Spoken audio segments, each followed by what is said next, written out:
त्याच्या स्वरूपातील तरस नावाचा प्राणी, तरस, त्याला आपण आपल्या भाषेत कुत्र म्हणतो. बघा ते कुत्र काय करतं, ते मेला म्हणजे काय बघत नाही, त्यानं वाघाने शिकार केली का कोणी केली मला काय त्याच्याशी लेखत आहे, त्याचं लचकं कसं तोडायचं तेवढं. अशी एक यंत्रणा उभारायला लागल्या की ती पडद्यावर लचके तोडायचा प्रयत्न करते. या यशवंत बँकेसाठी सर्वांनी त्याच्यासाठी कागदावर उभारून ऐकून घेऊन बघितलं पाहिजे कोण लचके तोडणार आहे. ही तरसपणा नावाचे प्राणी येत आहे. एकही आरोप त्याच्यावर असा आहे की जो बँकेवरती घणाघात करेल. आमच्या कोणालाही पैशासाठी अभ्यासासाठी आम्हाला ही बँक पाहिजे असंही नाही. आज देशाची अर्थव्यवस्था किती कमी आहे माहिती आहे आपल्याला. सर्वसाधारणतः 4% आहे. आता ती अर्थव्यवस्था 5% करत चालली, म्हणजे देशाचा जीडीपी वाढतो. आपला विकास व्हावा का नाही असं वाटते सर्वांना, वाटते. प्रत्येकाचा विकास व्हावा वाटते. मग विकास व्हावा तर आपल्याला कोण आर्थिक सहाय्य देणार. आता ताळेबंदाविषयी आमच्या निर्वाह सरांनी सांगितलं, आमचे चेअरमन साहेब सांगितले, पण ह्याही गोष्टी आपल्याला जनरल नॉलेज मध्ये माहित पाहिजे. आज आपला देश आर्थिक व्यवस्थेमध्ये 5 नंबरला आहे, तो 2 ते 3 नंबरला जाण्याची शक्यता आहे. मग आमच्या पश्चिम महाराष्ट्रातली जी 2 बँकांना ए मानांकन मिळाली, त्यापैकी एक यशवंत सहकारी बँक आणि दुसरी राजेंची चेअरमन साहेब बँक राजेंची, ती अशा 2 बँकांना मिळाल्या. मग बाकीच्या बँका कुठे गेल्या सरकारच्या.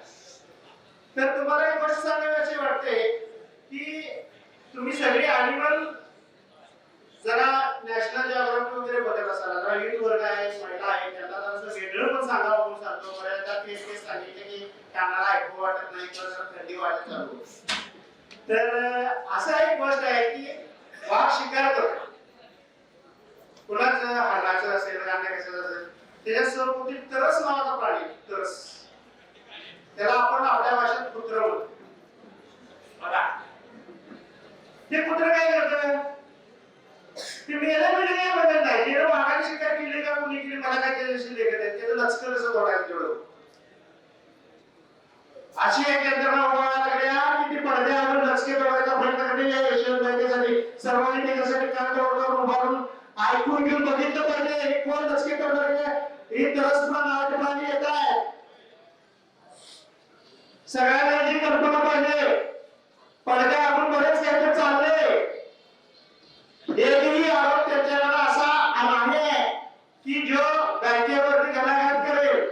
एखाद्या माध्यमातून जिल्हा परिषदेच्या माध्यमातून कुठेतरी सत्ता मिळाली आणि त्याच्यातून 20-30% पैसे म्हणून कमवलं आणि जनसेवेचा भास दाखवला आणि त्या माध्यमातून आज एकनाथ साहेबांनी जी बँक आमची पश्चिम महाराष्ट्रातील जी लोकसेवेतून या संस्थापकांनी जनतेसाठी उभा केली, त्या बँकेमध्ये आपलं वर्चस्व राहावं, त्या कामगारांवरती हिटलरशाही निर्माण करावी म्हणून कुठेतरी हे प्रयत्न चालू आहे की ही सत्ता एकनाथ साहेबांच्या वरती नको आरोप.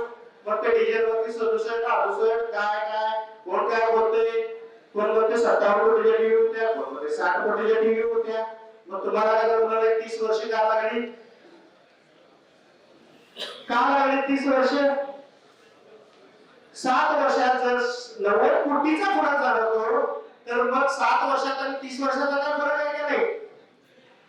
देशाचा जीडीपी 3 टर्निंगवरून 4 टर्निंगवर गेला, 4 टर्निंगवरून 5 टर्निंग गेला. जर देश आमचा 4थ्या स्थानावरून 3ऱ्या स्थानावर जाणार असेल तर जगात तिची बाहेर होत असेल तर महाराष्ट्रात माझी बँक यशवंत बँक 1 नंबरला का जाऊ नये.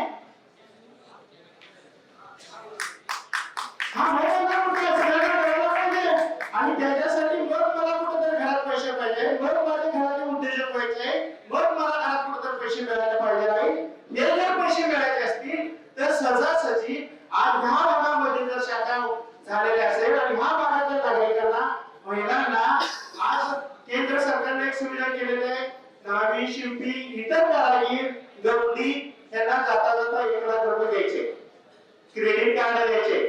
आजही आमच्या या बँकेचा मानस आहे किंवा देण्याचा प्रयत्न राहील जे लवकरात लवकर तुम्हाला उद्योजक देता येईल, क्रेडिट कार्ड देता येईल, विना कार्ड देता येईल, याही विषयी आम्ही प्रयत्न करत आहोत. तर मला बोलण्याचे बरेच काही बोलणं आहे, बरेच माझे वक्ते बोलायचे. मी एवढंच बोलतो की या बँकेसाठी, या पॅनेलमध्ये कोणालाही पैशासाठी किंवा पैसे मिळवण्यासाठी इथं आम्ही आलेलो नाही.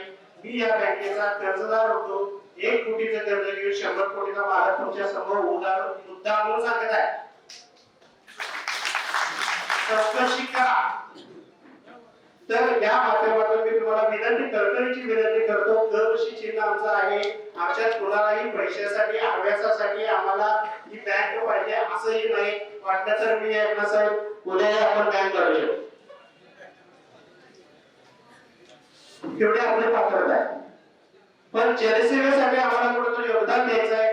मी कळकळीची आपल्याला विनंती करतो या माध्यमातून, आमच्या सेवा तुम्हाला कधीही कमी पडणार नाही. आपण भरघोस मताने आम्हाला कर्मशी चिन्हावर शिक्का मारून सर्व उमेदवारांना जास्तीत जास्त मताने विजयी करून आम्हाला सेवा करण्याची संधी द्यावी. एवढं करून मी माझं भाषण संपवतो. जय महाराष्ट्र.